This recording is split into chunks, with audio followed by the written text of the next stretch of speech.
YouTubers! Mike Martin's here with the Mike Martin channel. Thanks for joining me, guys. Guys, I got a really good email I want to read to you. Somebody's fed up and they're done and they're leaving. They're leaving because they're fed up. Why are they leaving for? Well, there's a long written email I want to get to with you guys, and let's get to it. Hi, Mike. My name is Carla. I've been watching you on your YouTube channel since you left Vancouver. So that's been about 5 years now. She's been watching me. I'm writing you this to let you know I've had enough. I was one of those care workers slash nurses who was laid off at the height of I'm not going to say the word, the P, last year. So remember, guys, we read that article. Several thousand nurses in different provinces were getting laid off last year. Quite a few, actually. You can look it up. It's on file. It's everywhere. A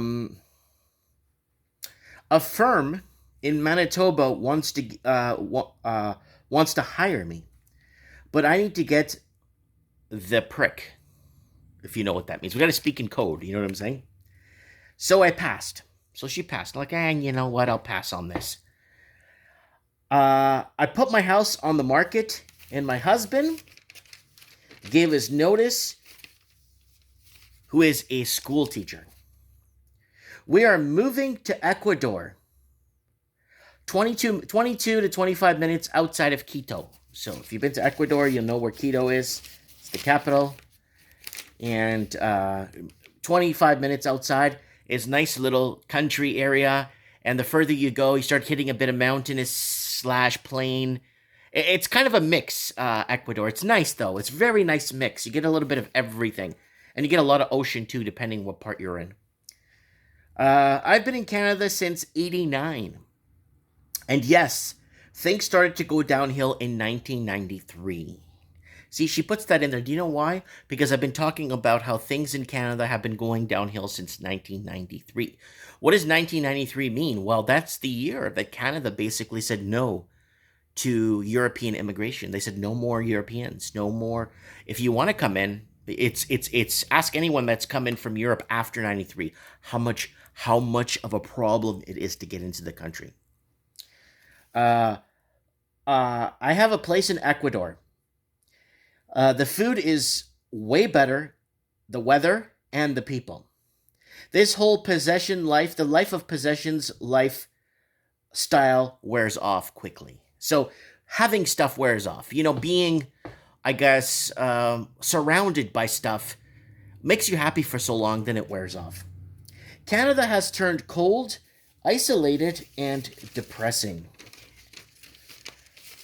I think it's all the debt people have been taking on. So, you know, there's a lot of people that are over leveraged and a lot of people that have been using their homes as ATM machines. Now, you're going to start to see more and more Canadians, if things open up quick enough, you might see a small percentage of people recoup and kind of get back on track to where they were in 2019. So it's people taking on debt. So that's what it is right there. And the rudeness of coworkers and neighbors and strangers.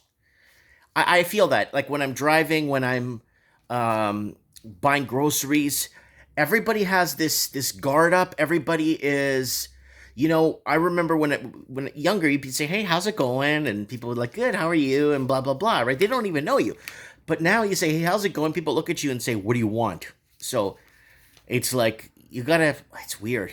Yeah. Anyways. I can see people. I can see it in people's eyes. They are fed up. God bless you, Mike.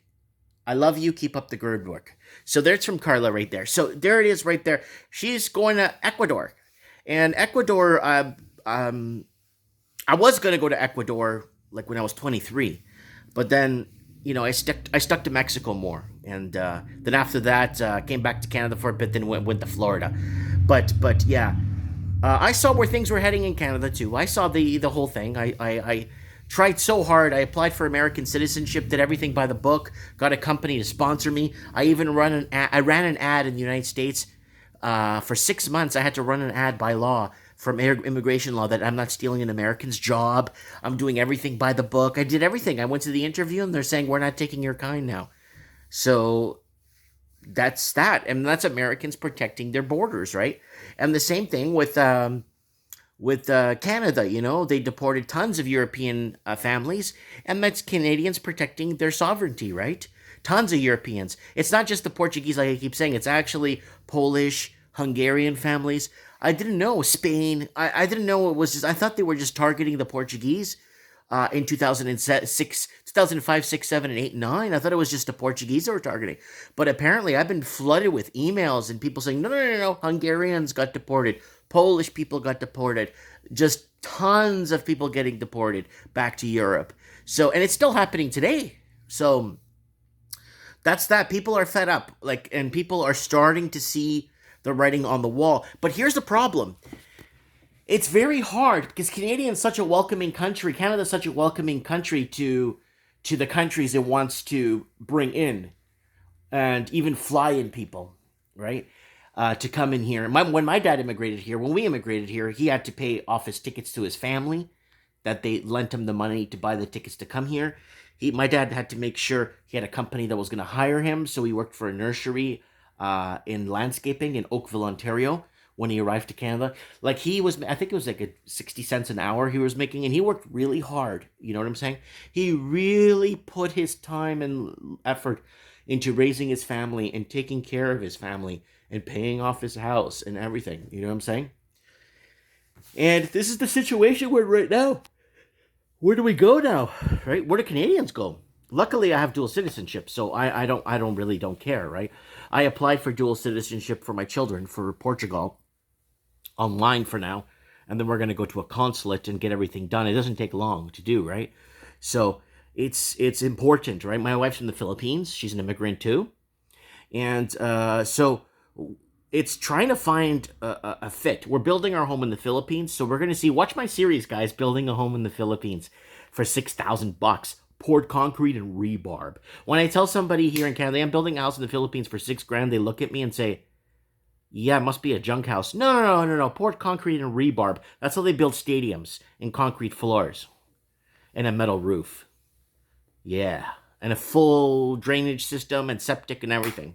And electricity and everything and hookups. Yeah. Watch that series. Anyways, guys, let me know. Thank you, Carla, for the email. God bless. And I'll see you guys Saturday nights, Mike in the Night. Hey, don't forget to join us.